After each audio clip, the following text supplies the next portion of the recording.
Bonjour, aujourd'hui j'aimerais vous présenter un modèle issu de Iron Blooded Orphans, un modèle que j'ai acheté à Mangastory à Paris, pour pas bien cher, hein, le prix est encore dessus, il était proposé à 12 €.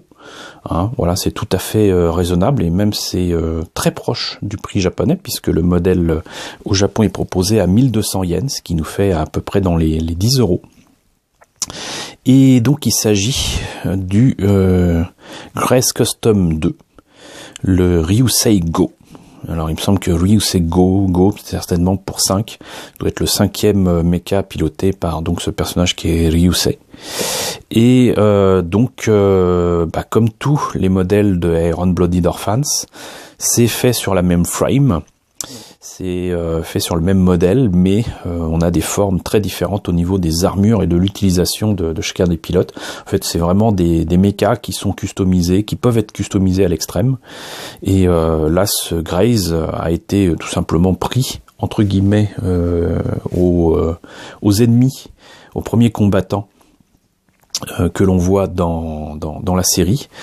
Ça a été modifié, ça a été recolorisé pour éviter évidemment qu'ils se tapent dessus entre eux. Donc Ryusei est un habitué justement de cette customisation. Voilà, il kiffe grave la possibilité d'avoir non seulement des mechas puissants, mais des mechas qu'il aura modifié lui-même pour montrer ce qu'il peut en tirer.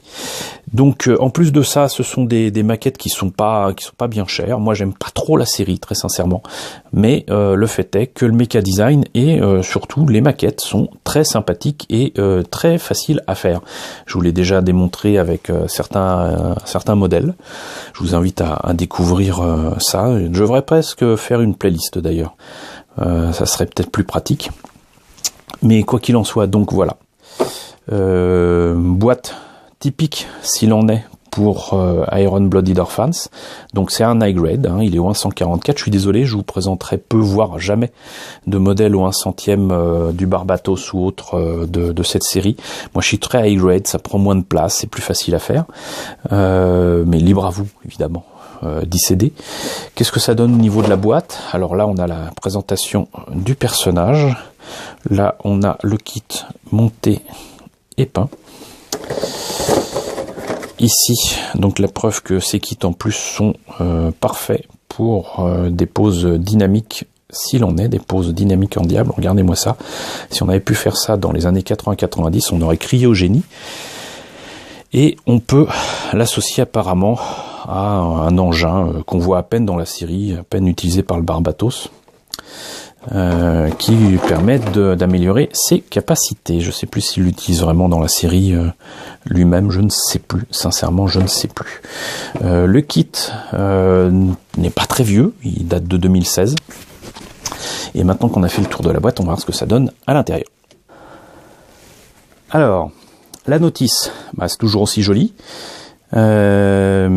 Présentation du robot et du personnage. Alors à cette époque-là, apparemment, ils n'avaient pas jugé utile de traduire ça en anglais. C'est bien dommage, parce que sinon on en saura un petit peu plus sur le personnage et le mecha.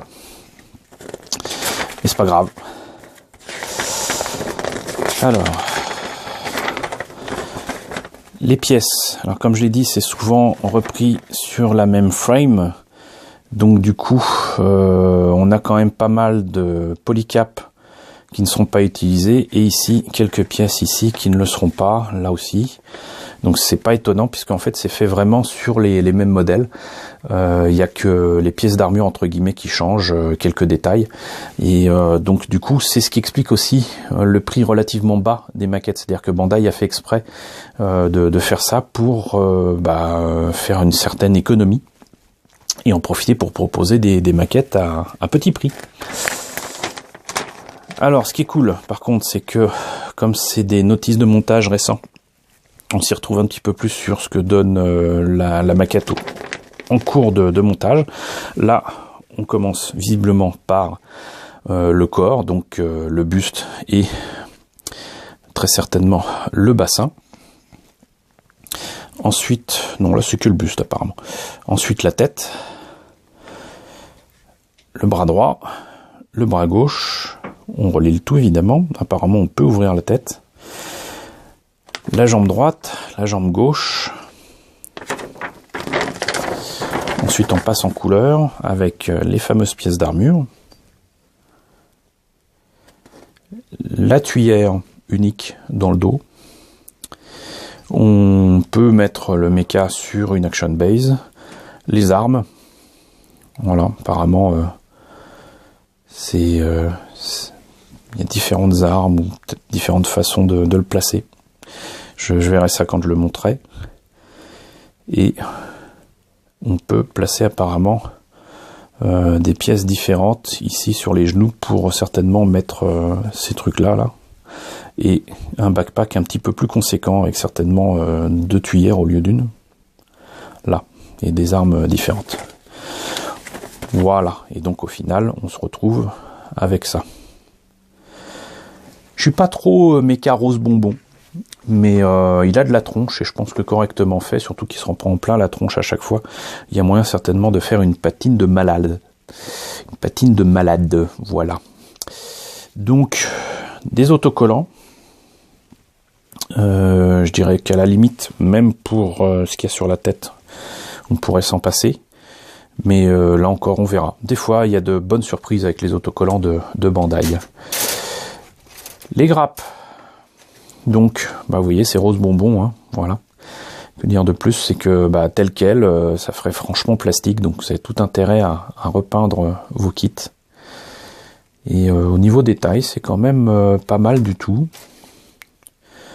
Ces petites grappes.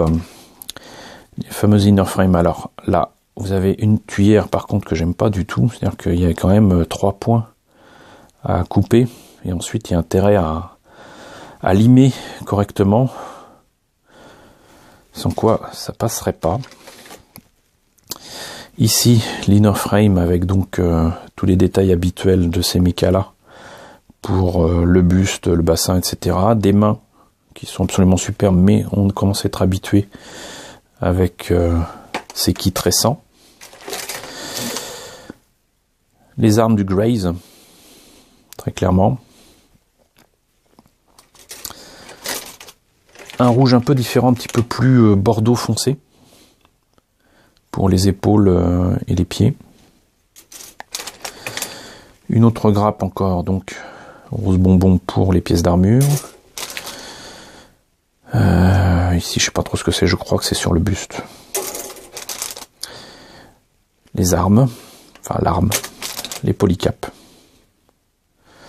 Et voilà, donc vous voyez qu'il n'y a pas tant de pièces que ça. Et tout ça pour un résultat, j'allais dire optimum. Hein, voilà, j'allais dire aux petits oignons. Voilà, c'est des kits qui sincèrement sont faciles à faire. Assez rapides à faire aussi. Et à part la tuyère, je ne vois pas trop de défauts à tout ça. Pas de pièces peut-être éventuellement pour les épaules et encore. Je me demande si le détail qu'il y aurait là ne serait pas voulu, s'il n'y aurait pas un trait ici. C'est possible, la série est à revoir. Mais bon, voilà. Donc c'est facile à faire. C'est peut-être un projet qui prendrait, peinture comprise, un petit week-end. Donc franchement, pour 12 €, ça vaut le coup. Donc voilà, c'était le Graze Custom 2 que j'ai trouvé à Manga Story. Donc n'hésitez pas à me dire ce que vous pensez de tout ça dans la section commentaires. N'hésitez pas à liker, les pouces bleus en ce moment, c'est très important. N'hésitez pas à partager, n'hésitez pas à vous abonner si ce n'est pas déjà le cas. Coucou d'ailleurs aux nouveaux abonnés qui nous ont rejoints dernièrement, on est plus de 1525 au moment où je fais cette vidéo. Coucou aux grands anciens qui continuent à me regarder. Merci à vous tous de votre fidélité. Je vous retrouve logiquement très vite pour une nouvelle vidéo de découverte autour des maquettes Gundam.